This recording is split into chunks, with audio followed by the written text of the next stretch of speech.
क्षेत्र के विधायक जी द्वारा हाल में विकास संबंधी मुद्दों के संबंध में विधानसभा में कांग्रेस के विधायकों द्वारा प्रश्न उठाने के संबंध में एक वीडियो जारी किया है, जिसमें उनकी नाराजगी स्पष्ट रूप से झलकती है। कांग्रेस वर्तमान में विपक्ष की भूमिका में है और जो मुद्दे हमारे वर्तमान जी विधायक चाहे नहीं उठा पाते, चाहे फैक्ट्री के पॉल्यूशन के संबंध में हो, चाहे जिले के संबंध में हो, चाहे अन्य मामलों के संबंध में, वो हम विपक्ष के विधायक की भूमिका, विपक्ष के ना होने नाते हम कांग्रेस विधायकों से इस क्षेत्र की मुद्दे उठाते हैं, तो निश्चित रूप से उन्हीं को एक तरह से उनकी मदद ही कर रहे हैं, क्योंकि जिन बातों को जिन मजबूरियों के कारण वो मुद्दे नहीं उठा पाते, वो मुद्दे उठाकर जनता के आम मुद्दों को शासन का ध्यान आकर्षित कर उनको हल करने का प्रयास करते हैं। निश्चित रूप से आप देखें कि मैंने उनको 2 लेटर नागदा जिला बनाने के लिए उनको प्रेषित किए थे, तो उन्होंने दोनों लेटरों का एक भी जवाब, एक 24/9/24 को दिया था और एक 26/10/25 को लिखा था कि हमारी परिसीमन आचार संहिता लगने वाली जनगणना प्रारंभ होने वाली है, तो आप इस पर मुख्यमंत्री से चर्चा करें। नागदा जिला बनाने का जो लंबित प्रस्ताव है उसको स्वीकृत कराया है, परंतु एक भी लेटर का उन्होंने जवाब नहीं दिया। हम लगातार कांग्रेस विधायकों के माध्यम से जिले के मुद्दे को हम विधानसभा में उठा रहे हैं, परंतु अभी तक उन्होंने एक भी जिले का मुद्दा विधानसभा में न उठाया, न मुख्यमंत्री के समक्ष उन्होंने बात कही है।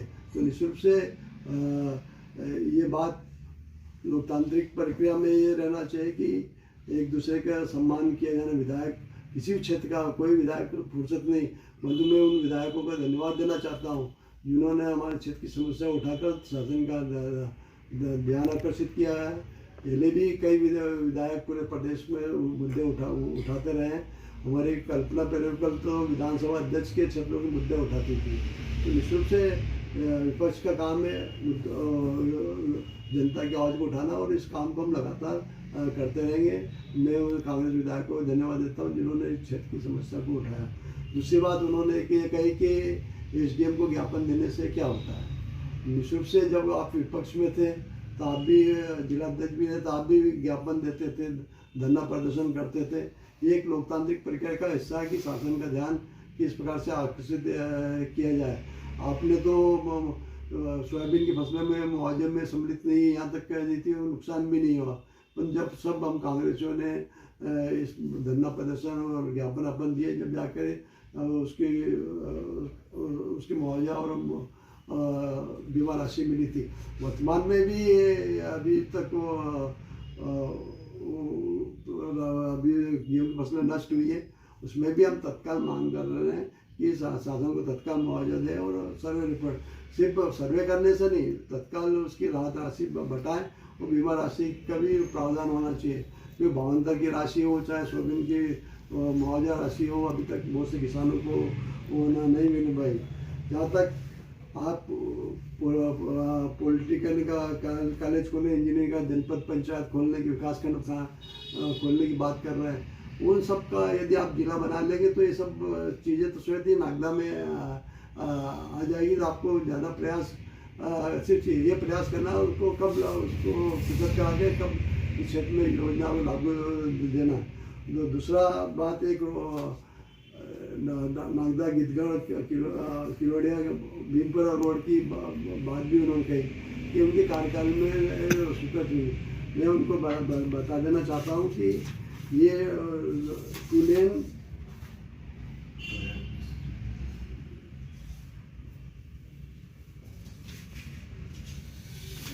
तो 2021 में MPADS के अंदर 2 लेन मार्ग घोषित किया गया था, जिला रोड घोषित है।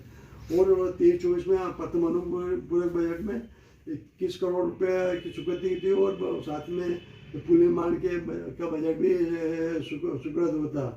रोड का टेंडर हो चुका, 80% पूर्ण हो चुका। इस रोड के भूमि पूजन शिवराज जी, उन्होंने कहा कि आपके कार्यकाल में आपके मुख्यमंत्री है, मुख्यमंत्री तो आपके भी शिवराज जी चौहान तो आपकी पार्टी के मुख्यमंत्री है, आपने कहा आपके मुख्यमंत्री, निश्चित तो हमारे मुख्यमंत्री तो मोहन यादव भी हमारे मुख्यमंत्री हैं, उसमें कोई अतिशक्ति बात नहीं।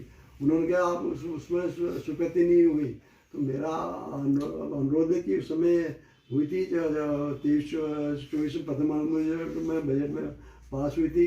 उसके बाद में तीसरी बार आपने भूमि पूजन कराया, हमें उसको कोई आपत्ति नहीं, क्योंकि आपके कार्यकाल में मेरे कार्यकाल के बहुत सारे, अभी रेलवे 3 रेलवे ब्रिज का काम पूर्ण होगा, उसका भूमि पूजन आप करेंगे। CM राइज स्कूल का भी मेरे कार्यकाल में भूमि पूजन आप करा, और ऐसे कई कार्य है जिसका उद्घाटन आप लगातार कर रहे हैं। तो इससे उसका श्रेय ले, मुझे कोई आपत्ति नहीं, परंतु मैं चाहता हूँ कि आप जिला बनाए और जिला का भी श्रेय आप ही लें। ये मैं आप लोगों से अनुरोध है। और जहाँ तक इस रोड की बात है, 11 महीने बाद टेंडर प्रक्रिया नहीं हो पाई। 22 जनवरी को इसका प्रश्न लगाया था दोगने जी ने, और 6 फरवरी को पुल निर्माण के टेंडर आमंत्रित। इसके टेंडर क्यों नहीं आमंत्रित हुए आप भी जानते हैं, ये मैं भी जानता हूँ। अधिकारियों से भी मेरी चर्चा होती, तो मुझे बताते हैं कि किस कारण से लग नहीं पा रहे। उनका तो इस बार भी टालने का प्रयास था कि किस बार टल जाए, क्योंकि ये रोड काफ़ी महत्वपूर्ण रोड है। तो मेरा अनुरोध है कि आप श्रेय ले, श्रेय की राजनीति करें, हमको कोई मतलब नहीं, परंतु हमारे क्षेत्र के जनहित के मुद्दे पे हम कांग्रेस के विपक्ष के नाते हम सबका दायित्व करते हुए कि हम इन बातों को उठाते रहें जिन मुद्दों को आप नहीं उठाना चाहते हैं, या किसी दबाव से आप उन बातों को नहीं करना चाहते, उन बातों को हम उठाकर जनता की आवाज़ पहुँचाना चाहें।